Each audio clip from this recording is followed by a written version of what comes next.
Members of the Fourth Estate, honorable members of Parliament, distinguished ladies and gentlemen, we have a statement that I'm going to read on behalf of the leadership of our movement. And I read, brutal Ruto regime now exposed. Statement on the Monday protest march. Yesterday, we had a date with destiny that was immensely successful. We wish to take this early opportunity to thank our supporters and patriotic Kenyans who turned out in large numbers to salvage our country. Our country and our democracy are much stronger because of the unwavering resolve of these patriotic citizens of our country. We also wish to express our gratitude to the media who shone a light on the demonstrations the whole day, and the Kenyans were able to see that it is the police who are violent and inciting the violence. They also informed the international community about what was happening here in Kenya. Therefore, we thank you. Very unfortunately, during this otherwise peaceful process, many of the demonstrators got hurt, and at least 2 innocent Kenyans were killed in cold blood by the police. We pass our sincere condolences to the families that lost loved ones to the police brutality. We will stand with those families in all ways, including pursuing justice on behalf of their loved ones. We will ensure that all those responsible are held to account for the lives that were cut short and the pains of those who got injured. There was an attempt on the lives of both Honorable Raila Odinga and Honorable Kalonzo Musyoka. Their cars were shot at, but luckily they were unharmed. We, however, remain horrified and disgusted by the response by the police. At a time the country is going through major security challenges in huge swaths of the country, where bandits and other criminals appear to have taken charge, we were shocked that police could assemble so many personnel and so much equipment to confront peaceful protesters. That brutality witnessed yesterday does not belong to this country.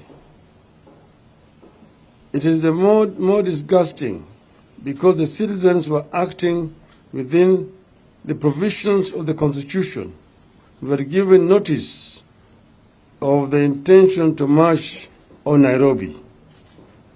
It is impunity at its worst. We were determined to confront it as they saw yesterday.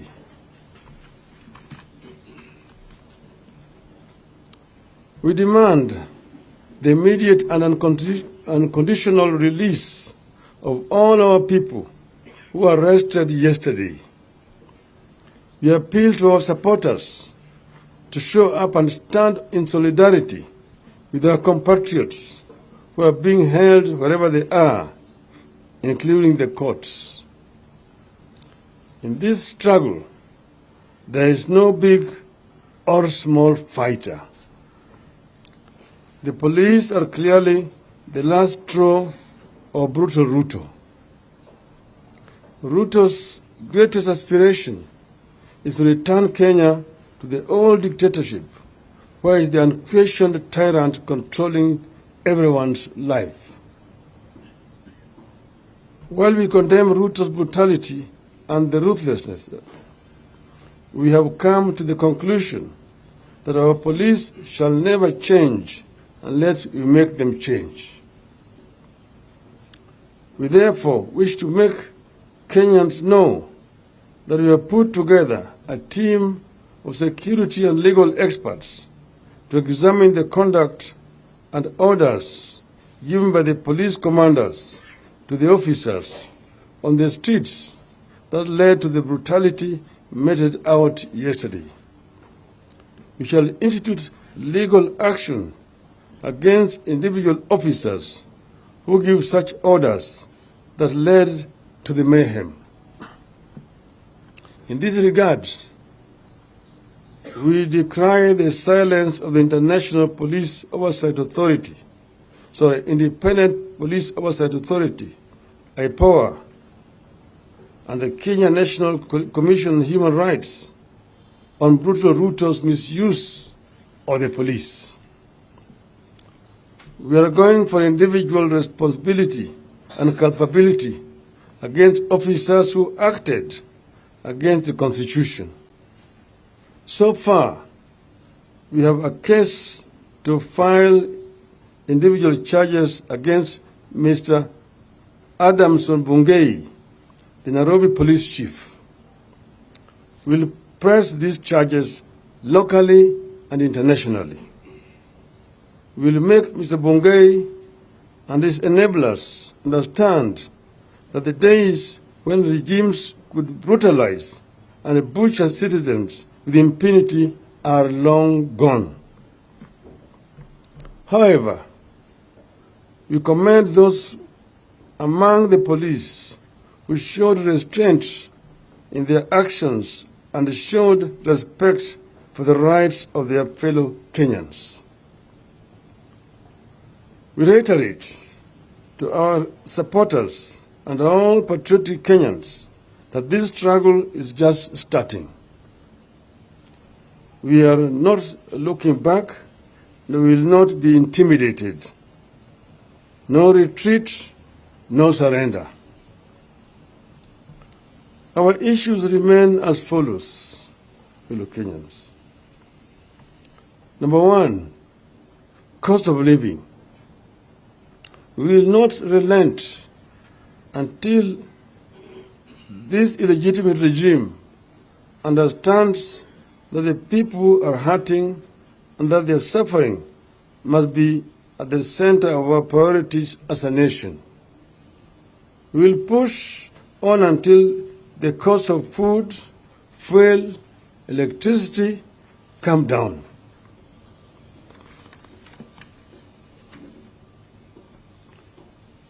Two, electoral justice. We will continue fighting the attempt to constitute a compliant electoral commission. Brutal Ruto must stop reconstituting the IEBC unilaterally and packing it with his puppets without the involvement of other stakeholders. At the same time, we demand that the 4 commissioners who are forced to resign because they differed with Mr. Chebukati on the results must be reinstated. We maintain that IEBC must open the servers and allow an independent international audit that will without doubt prove to Kenyans that brutal Ruto did not win the last elections. 3, inclusive government. Brutal Ruto must stop the ethnicization and commercialization of the public service. We'll fight for as long as it takes to save this country from being ruled by cartels, elites, and ethnic warlords. We are determined to lead the fight for the inclusive government opportunities based on merit. 4, sacking of civil servants.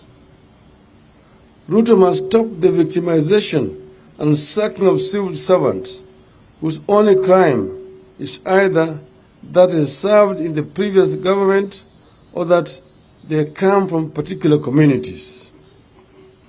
This politicization of the civil service is making career civil servants be outnumbered. It is killing professionalism and destroying the once proud civil service. We must protect our civil servants from these ills and particularly from tribal discrimination. Finally, fellow Kenyans, in the second phase of our protests, in response to public demands, we shall now hold protests every Monday and every Thursday beginning next week.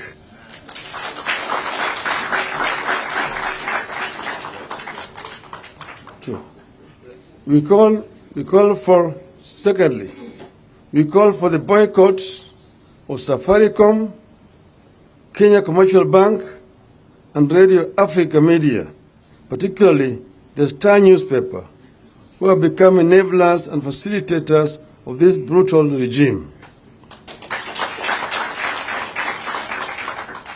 These corporates have become the enemies of the people and are benefiting.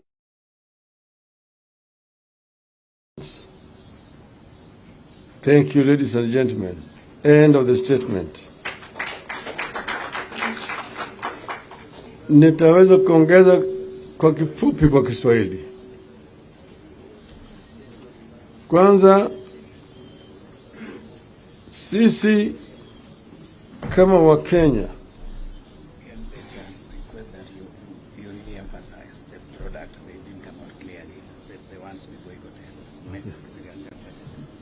I'm just being reminded that I need to re-emphasize the final paragraph. And here I say, we call for the boycott of Safaricom, the Kenya Commercial Bank, and Radio Africa Media, particularly the Star newspaper, who have become enablers and facilitators of this brutal regime. We have the details why we are saying so, and our supporters will understand. Wacha niseme kwa muktasari kwa lugha ya Kiswahili. Sisi kama wanazimio na Movement for the Defense of Democracy, MDD, tunataka kutoa shukrani kwa Wakenya wote kutikia wito wetu jana na kujitokeza kwa wengi kote katika nchi yetu na kufanya maandamano ya kiamani bila tuliyoitishia. Tunatoa shukrani sana. Pili, tunatoa shukrani kwa vyombo vya habari ambaye vilevile waliangaza yale ambayo yalikuwa yanafanyika jana na kuonyesha Wakenya kila kitu ambayo ilikuwa inaendelea. Vile Wakenya walijitokeza, vile walikuwa wanaangamizwa na polisi, lakini Wakenya wengi ambao hawakukwako walitazama kwa runinga. Hata ulimwengu yote iliona yale yalikuwa yanafanyika hapa kwetu. Tatu, nataka kutoa laana kwa polisi ambayo walitumikiwa kwa njia mbaya kuangaisha wananchi na kutumia nguvu ambayo ilikuwa haina maana, ambayo ilisababisha vifo wa Kenya wengine wawili, na hata vile vile ikafanya Wakenya wengi walipata majeraha. Tulisema sisi tulitangaza wazi mapema kwamba tarehe 20 tutakuwa na maandamano Nairobi na kwingineko. Na tukaarifu polisi, tukatuma barua kwa mkurugenzi wa polisi, yani Inspector General.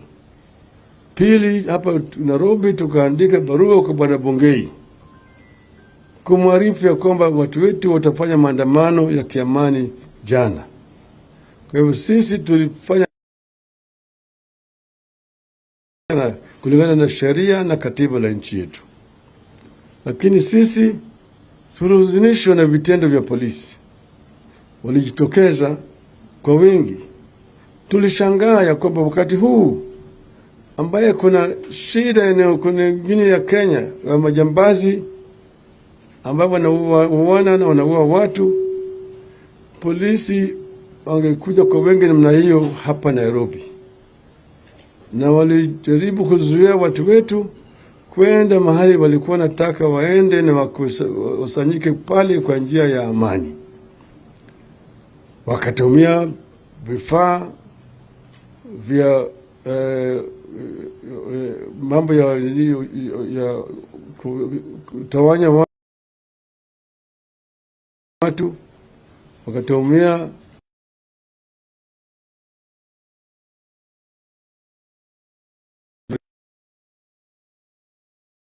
vyombo vingine vya kupiga wananchi hovyo hovyo. Watu wakapata majeraha, wengine walishikwa wakalala kwenye seli ya polisi. Eneo zingine wakapiga watu na risasi. Haya ni mambo ambayo sisi tulikuwa tumesazika kwenye kaburi la sahau. Kwa hivyo tunalaani polisi kwa yale walifanya. Lakini tofauti na haya, tunalaani Bwana Ruto na serikali yake kwa ubaguzi ya kikabila ambao wanafanya kwa upande ya ajira ya watumishi wa umma. Wakati huu watumishi wa umma wanaajiriwa kwa msingi ya kikabila. Kuna wengine ambayo waliamua kufanya kazi yao kwa serikali na wameshafanya kazi kwa muda mrefu zaidi. Sasa wanawachishwa kazi, na wale wengine hata wanasiasa ambayo waliwania viti na wakashindwa wanaletwa ndani ya serikali kufanya kazi. Hii inaleta chuki mingi miongoni ya Wakenya. Inagawanya Wakenya kwa msingi ya kikabila ambayo sisi hatutaki kuona kama wazalendo wa Kenya. Ndio sababu tumesema yale madai yetu yote bado yamo. Tumesema gharama ya maisha mpaka irudi chini, bei ya chakula mpaka irudi chini, bei ya mafuta na bei ya stima, kata karo ya shule mpaka irudi chini. Tumesema tumekataa Bwana Ruto na wenzake kuunda tume ya uchaguzi peke yao bila kushauriana na washikadau wengine kama sisi. 3, tumesema ile nyungu pale matokeo ya uchaguzi ilipelekwa mpaka ifunguliwe, yani sava. Bwana Ruto juzi anasema atio sisi tunasema ati sisi hatuheshimu IBC, tunaheshimu whistleblower kupiga firimbi. Namuulize IBC ya nani? IBC ilikuwa na wanachama wa 7. Bwana Chebukati na watu watatu ndio walileta matokeo ya kusema Bwana Ruto alishinda. 4 walikataa, walipinga hiyo IBC gani? IBC ina wanachama 7 na wengi walikataa matokeo ya Bwana Chebukati. Sasa mpiga firimbi amejitokeza na akatoa wazi kinagobaga matokeo ambayo Wakenya wote wamesoma. Ndio sababu tumesema tunataka tujue ukweli iko wapi. Ndio tumesema hiyo sava ifunguliwe, wataalamu kutoka nje waaje, wakague, watueleze matokeo ilikuwa namna gani. La sivyo hatutatambua Bwana Ruto. Sisi tumesema tunataka ukombozi. Tumeweza kuambia wafuasi wetu wote, sisi tunataka kukomboa Kenya, ili Kenya hiyo ya Wakenya. Kenya hiyo serikali ambayo inaangalia maslahi ya Wakenya wote kwa jumla, bila ubaguzi upande hii na upande lingine. Na hii mambo yetu itaendelea. Tumesema kuanzia wiki ijayo tutakuwa na mgomo na maandamano siku ya Jumatatu na siku ya Alhamisi. Ndio namna hiyo. Pili, tumesema ati tutasusia makampuni yafuatayo. Kampuni ya Safaricom, kampuni ya Kenya Commercial Bank na kituo cha utangazaji cha Radio Africa, aswata gazeti ya Star.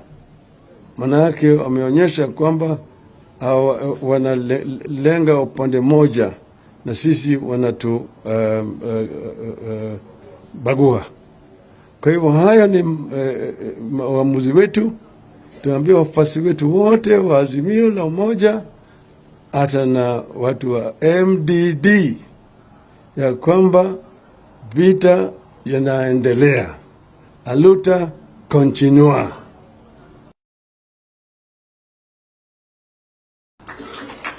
Sasa ningependa kama kuna swali kule, ndugu Kalonzo atajibu. Nimeona